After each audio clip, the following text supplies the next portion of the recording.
Hey everyone, how's it going? I hope you're all doing great, as I always say, following the 3 H's of the channel and all that good stuff. And if my voice sounds a little different in this one, it's because I can't open my mouth all the way, so I might mumble in some parts. But in this video, I got some more crazy, weird, and wild encounters. So if that sounds like something you're interested in, definitely pull up a stump with me, and let's get into it. Thank you for watching. This is something bizarre that happened to me quite a few years ago. My family had a KOA camps membership, so anywhere you went that had a KOA sign, that membership could get you in. I think it was free, but I don't really remember. We had a cool camper van back then. It was, to us, like a mini mobile home. You could sleep in there. It had a shower and everything else. So we'd use the campgrounds frequently with this. At the time, I thought this was pretty cool, and I still have lots of good family times camping in that thing. So one of these times, I'm at a camp. There's not many other people there, so I decided to go on a playground installation. Surprisingly, there's some other kids there. They seemed normal, and they seemed to be having fun. It's getting after dark, and we're playing by moonlight, and suddenly, everything gets bright. A plane buzzes overhead in front of the moonlight. We all look up, watching, and as it passes over, it seems like it takes forever, and suddenly, the playground is silent.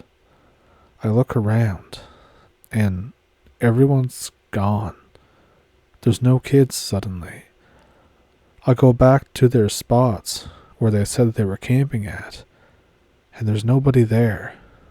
There were 4 other kids from different camps, and all the campsites were now empty. This obviously weirded me the hell out, so I went back to my camp, and I never spoke about it.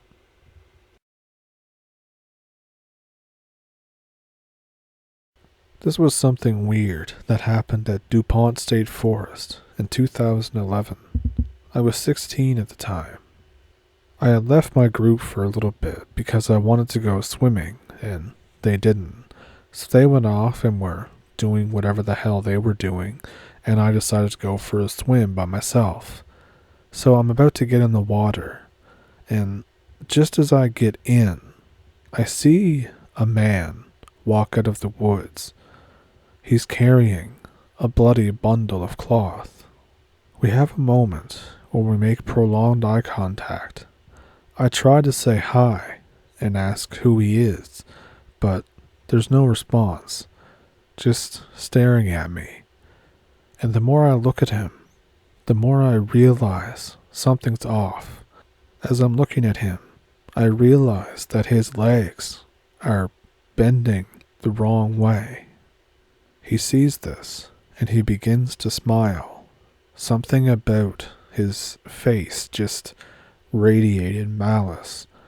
So, I did what any sane person would do. I got up out of the water, and I just left. I didn't run, because I didn't want to be chased. I just kinda fast walked away, and I never told my friends about what I saw.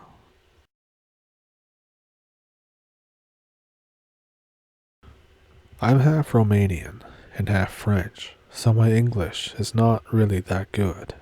I was born in France, and I went to live in Romania for 2.5 years with my mother when I was around 10 years old. It was a difficult divorce and all that stuff. My Romanian side of the family has a fair share of weird stories. I can't remember all of them, but I have a few that happened to me personally. My mother has some kind of premonitions or a dream ability. My grandmother is kind of a white witch, dabbling in purifying, exorcising, and Reiki. I don't do any of this. Only the fact of witnessing weird stuff and having a huge interest in the occult. So, I spent 2.5 years of my childhood in Sanaia, a beautiful city in the Carpathian Mountains with a lot of history to it. I lived with both of my grandparents and my mother in a neighborhood comprised of a communist-era apartment block in the outskirts of the city where the walls could get kind of moldy, but the gardens surrounding them were where a lot of my fondest memories take place. So for those of you not familiar with this city, its layout is all in length at the heart of a valley crossed by a large road, a railway track, and a river. It's almost all parallel to each other. The city extends up the mountain, but most of its heart is along this line. North is the more historical part of the city, with the castle up in the mountains, and the south is where most of the new apartment buildings are built. One thing that struck me in particular in the southern, most recently built neighborhood was that the ground was almost always humid, always muddy, even when the rain didn't fall for weeks at a time. It left quite an impression on tiny me, even if I was the kind of child that would only go back inside for dinner. So anyways, let's get to some of these weird memories. As I said, I was a wild kid, always running around alone in the city. I never had any problems whatsoever. I never had bad encounters or the like, except of the time that I had encounters with bears coming down from the mountain. But there are packs of wild dogs that protect the people from them here. So I went to visit a friend that was living in a southern, more modern neighborhood. The muddy part, always muddy. Even more as the rain fell earlier that morning. Alone, I was walking on the tiny path along the forest, very narrow. There is a road a couple of kilometers away, but it all runs parallel, like I said. So I finally get into the neighborhood, looking for the apartment building where my friend lives. There's a construction site nearby for some more buildings. There's no fence, and it's muddy as hell. I look around for a bit, and I see those huge concrete pipes laying horizontally, a diameter taller than me. I go to take a closer look, and I see something on top of one. It's gray, and it's big, like a shopping cart, and it's hunched over. It's standing like some kind of bird, with its wings spread a little bit. I stop where I am, maybe 20 meters away. I'm looking for any details that I can make out. It has the same color as the concrete pipe, maybe a little lighter. It has a fat bird body, but no feathers, only smooth, concrete-colored skin. It looks soft. It has flat, gull-like wings, folded so I couldn't see how long. It has a very long head. I couldn't tell you where its beak starts. And it has a weird, pointed skull. Suddenly, it moves a bit. Its wing and beak move. The thing is alive, and not just a weird statue. I don't get closer, but I don't run away.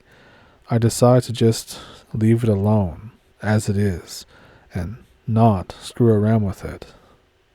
I did eventually arrive at my friend's house, and we watched Sailor Moon. We talked about it, but he didn't know what it was either.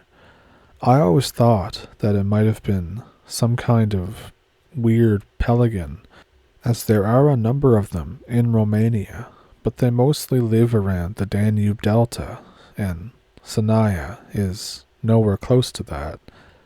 The body shape was very similar, but the lack of feathers and the gray color made it look something more like a pterodactyl or a living gargoyle. It wasn't menacing. It was just fat and weird. It looked like it was confused, like it was very out of place.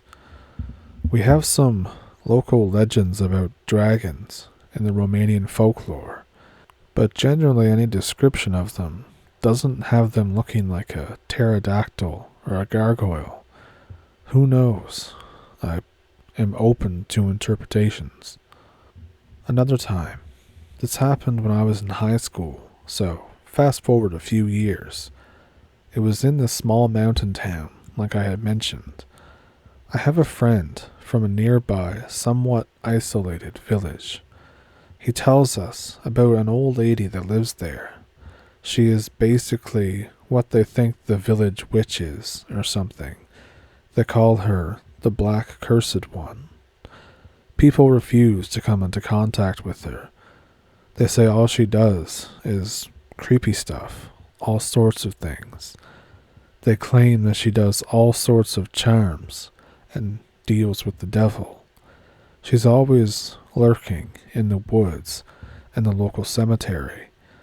My friend tells me how she constantly stalks the surroundings for funerals in order to steal objects from the deceased.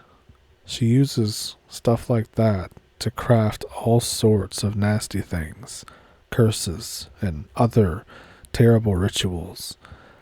A relative of my friend died at some point, and she told him that there is this thing, like a thread, that they use to tie the legs of the dead body together.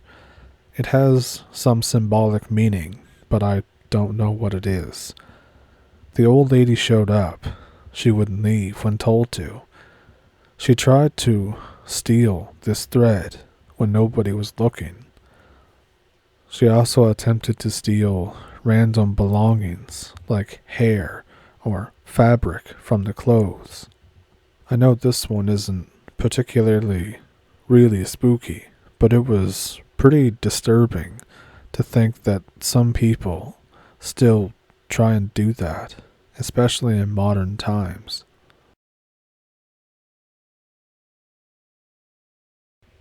So there's this weird old bungalow that's way out in the woods. I passed by it every time I was on the way to my grandma's. This was just after summer started. I got a camera, and I was really into the paranormal at the time, so I wanted to check it out. I was 14. I straight up asked my mom if I could take some pictures at that weird little hut by the covered bridge. She said, "Yeah, okay, just be careful of all the bugs and stuff." In hindsight, my mom is usually really uptight. I have no idea why she let me go up the hill and into the woods to an abandoned house or bungalow hut type thing, but she did. So she pulled the car over. There was a tiny dirt path up the hill. I was taking some pictures outside. I go in. On my left is a staircase downstairs.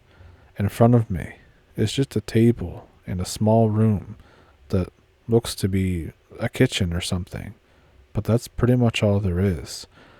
It's a pretty tiny hut of a house, but being stupid curious, I decide to go down the stairs.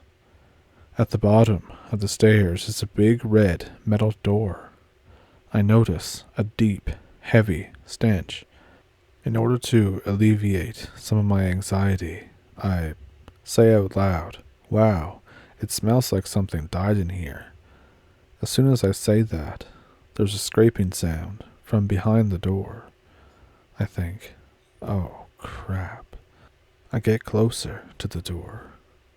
The scraping sound is coming from near the bottom, so I go up to it. I touch the door, and as soon as I do, something starts banging hard on the other side of the door. I turn around and I run. I hightail it out of there, up the stairs, out the door, down the hill, and back into the car. My mom says, "What's wrong? Did something happen?" I didn't want to tell her what happened in case she got mad and wouldn't let me go back one day. I just said, "Oh, it smelled in there. Nothing big."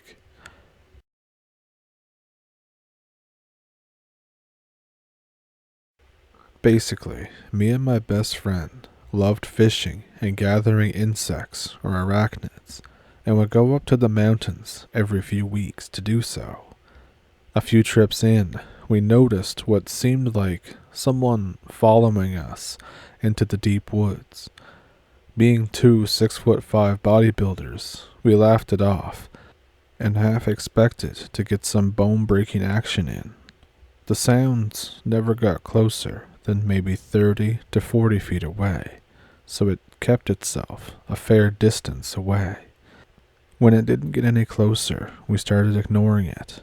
My friend actually started to joke that maybe it was some shy girls watching us, because there were always names and pictures and areas written on this bulletin board back in the parking lot.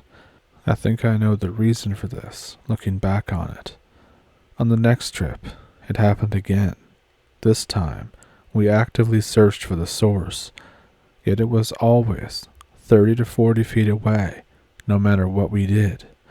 Splitting up in attempts to surround the person, rushing in the direction, all were failures.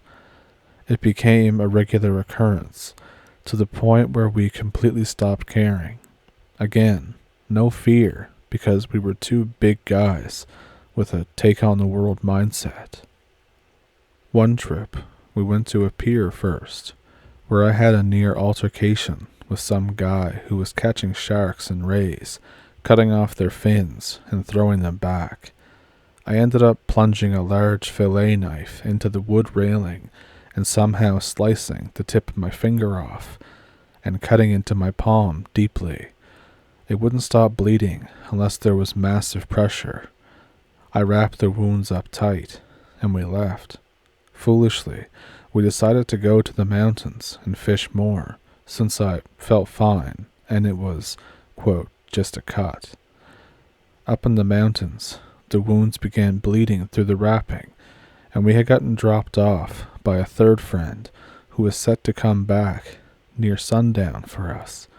With zero reception, we had no choice but to wait, so we fished. Smart, huh? And the usual stalking began. But this time, it was different. It was aggressively getting close, and making odd grunts, murmurs, and what sounded like sniffing. I had been leaving a trail of blood everywhere we went. We didn't really panic, but we began to change spots frequently, and I damn near fell into the river. My saving grace was grabbing onto a tree with my injured hand. Bad choice. I tore the wound open, and blood began pouring out with no sign of stopping. I lost a tremendous amount of blood. We rushed to the parking area, leaving our poles and boxes behind. Once in the parking lot, I sat down, and my best friend went to retrieve our stuff. While he was gone, I began to get dizzy. My sight started to darken around the edges, and things got blurry. I laid down and looked straight up at the clouds in an attempt to gain focus. Without a sound, my friend's face suddenly obscured the clouds, not 5 minutes from when he left. Thing is, the gear was a 30-minute hike minimum. Before I could speak, I blacked out. I came to in the car on our way to a hospital. I never thought to ask my best friend why he came back to stare me in the eyes. I never got to go again with him either. He passed away suddenly before we could go up again. I went a couple years later. I had quit fishing. I quit lifting. I quit enjoying life, basically, because we were inseparable since childhood. This is where things get a little screwed up. I decided I wanted to fish peacefully in his memory, and as I was doing so, there was no stalking at all. Right as I hooked my first fish of the day, my best friend suddenly called out to me, asking me to hurry over. I dropped the pole, stunned, confused. I began looking around, and then those damn stalking sounds began. I began to try stopping it in its tracks, and remembered how futile it was. I ended up slowly working my way back to the parking area, continually charging in the direction of each crunch of wood and leaves. I never turned my back to whatever it was. Looking back, I almost think that those pictures of women were traps, in a way, by this thing, a means to lure victims to secluded spots. I haven't been back there since this happened.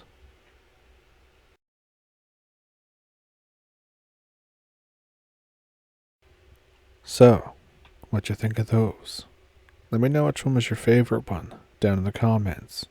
Do you have one of your own? I have an email in the description below that you can send them to if you'd like to. Down in the description as well is a PayPal and a Patreon if you would like to support the channel that way. But remember, liking the video, subscribing, commenting, and all that good stuff is really helpful too. And if you're wondering why that this video was a little bit shorter, it's because I had to get something done, dental stuff, and I have stitches in my mouth, and I can't open my mouth all the way, and also it's very painful to talk for a prolonged period of time. So, hopefully you can forgive me for this time, and hopefully the next video will be a little bit longer. So thank you for watching, thank you for pulling up a stump, and if you like this video, then you can check out some of my other ones if you'd like to. And thank you for pulling up a stump, thank you for watching, and I'll see you in the next one.